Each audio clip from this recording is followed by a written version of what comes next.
recently, conspiracy theorist and cult media personality Alex Jones took a huge hit as one by one major social media networks and tech companies snuffed him out from their platforms, citing a pattern of what they called inflammatory statements that violated their policies on fake news and hate speech. Whether you're a fan of Jones or not, whether you think that he's brilliant or a raving nutjob, this should worry you. Why? Because it sets a new precedent for what's considered hate speech and what social media outrage mobs can do about it. I do want to throw out the disclaimer here that at the end of the day, YouTube, Apple, Facebook, Vimeo, and Spotify are companies, not utilities, and so they can technically ban whoever they want, despite the messy business of platform versus publisher that all these companies seem to muddle. But when a company claims to be a neutral platform, they should have a damn good reason for banning someone, and this hazy excuse of hate speech is not one of them. Especially when these companies flat out say that they don't have an actual operational definition of hate speech. That essentially means that they can throw the term around all willy-nilly and pin it on anyone they don't like without any accountability. And that's a problem. Already, in the last week since this happened, several other notable personalities have been purged from social media and YouTube for what seems to be nothing other than thought crimes. Videos have been deleted and live streams shut down for even mentioning Jones. So it's entirely plausible that I could just be sitting here and making this video for nothing because you might not even get to see it. And that would be sad. Let's rewind a few weeks ago to see where all this started before we look at where it's ended up. It would be an understatement to say that Alex Jones has been at odds with mainstream media avenues for quite some time, but the trouble really started in February when Jones put out a video suggesting that David Hogg was a crisis actor. YouTube and CNN accused Jones of what they called repeatedly showing the video to his subscribers, as if he forced 2 million people at gunpoint to watch his video on repeat, and said it qualified as harassment and bullying under their new hoax video policy. YouTube removed the video and issued him a strike. And as an indicator of where the media stood on this one, CNN complained very loudly that Jones only had one strike and admitted to actively flagging his content over and over again in an attempt to push his account over the edge. But no media bias there.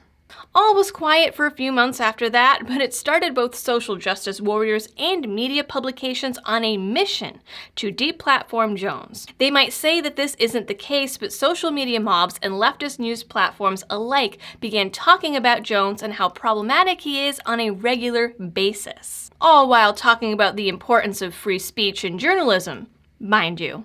Along with this came several articles from different outlets accusing Jones of everything from racism to harassment and harming children via peddling conspiracy theories to their parents, with journalists accusing media companies of being weak and having a learning disability for not banning Jones, even though social justice warriors would normally classify that language as a microaggression.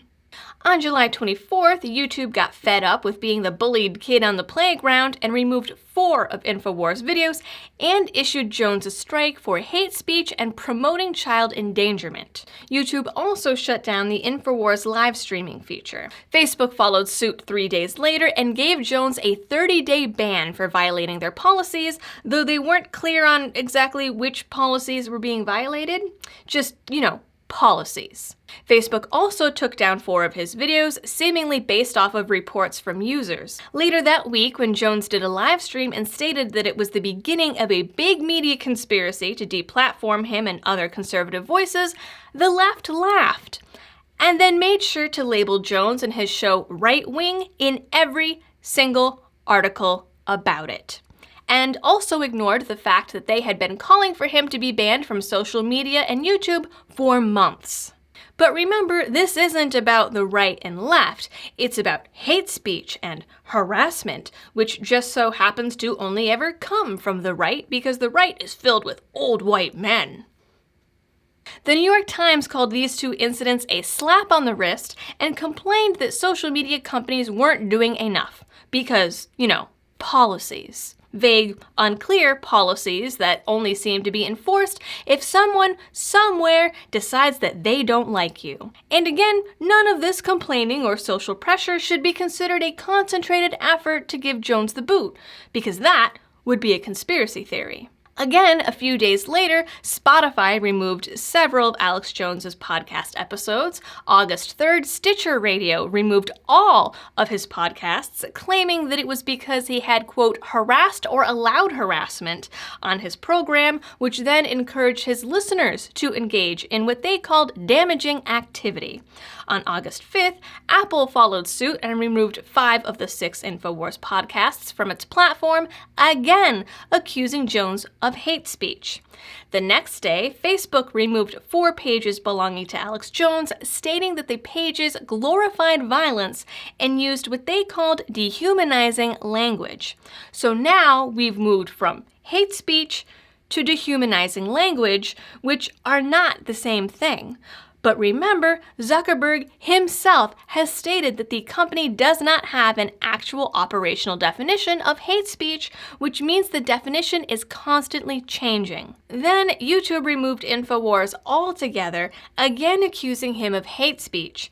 And finally, this past weekend, Vimeo joined in and also removed InfoWars, stating that it was because of discriminatory and hateful content. The only difference with this one, according to Business Insider, is that the account was taken down due to complaints by employees rather than complaints by other users. The next part of this video was going to be about Twitter finally standing up for some ethical principles, because Twitter CEO Jack Dorsey did at one point post a series of tweets explaining that banning Jones just for the sake of banning him would have been a politically biased and shitty thing to do. But apparently in the 8 hours between my finishing my research and filming this, Twitter gave Alex Jones a 7-day suspension. It was supposedly for posting a video that they said incited violence, though the claim is pretty flimsy. So I guess I'll just nix that in the bud. Other recent casualties include Candace Owens, who caught a Twitter suspension for posting Sarah Jeong tweets that replaced the word white with black or Jewish. Conservative writer Elizabeth Cantor was suspended for harassment and hate speech over a tweet that actually supported Sarah Jeong, and was told that her account would only be reinstated after she deleted the offending tweet. No delete, no tweet. One day after the massive Alex Jones takedown, Scott Horton of antiwar.com was suspended, as was the executive director of the Ron Paul Institute, Daniel McAdams. Both were later labeled as accidents, but were they really? Around this time, Peter Van Buren was also given the boot, as was Gavin McInnes and the Proud Boys, whom the company labeled as violent extremists that condone violence. Meanwhile, Antifa accounts are still allowed to play. Tommy Robinson was kicked from Instagram, a trans YouTuber was banned from YouTube for hate speech in his anti-SJW videos, and H3H3's live stream was deleted mid-stream while discussing Alex Jones. The Ron Gibson channel, which archived Alex Jones's videos, was also removed. Over on Facebook, the platform recently flagged the Declaration of Independence as hate speech and blocked a gospel group's video for political content after they had already paid for a boost. I think most of you can pick up on the slippery slope theme here, but just in case there was anyone left out, Democratic Senator Chris Murphy recently came out and flat out demanded that social media take down any account in what he called the giant iceberg of hate for the survival of democracy. Then he so graciously reminded everyone that while Facebook and YouTube might seem like government, they're not controlled by government. And so we should pass a Facebook iceberg hate law and vote Chris Murphy for Connecticut in November, because only he can save democracy. All joking aside, this does set a dangerous precedent, because it's not like this is only happening on media platforms. How many times now have conservative speakers been run off of campuses? How much time did we spend talking about the situation at Evergreen State College? Sympathetic liberals have been harassed and beaten into submission on social media, being forced to apologize to the public at large for even just suggesting that not all conservatives are evil. Just last week, Candace Owens was run out of a coffee shop while white Antifa members yelled at her to end white supremacy, which is really weird and awkward considering she's a black woman. If this is already happening in real life, it's only a matter of time until our social media landscape looks the same way. In April, a Facebook spokeswoman told reporters that the company's goal behind their hate speech policies is to change people's behavior. Should that really be the job or even the goal of our social media platforms? Should they also be the arbiters of what is and isn't considered hate speech? Or, for that matter, should mobs of social media users also be given that power? Let's not forget that the term hate speech has a long history of being abused, sometimes at the expense of at-risk or minority groups, and oftentimes against people the governing body simply doesn't like.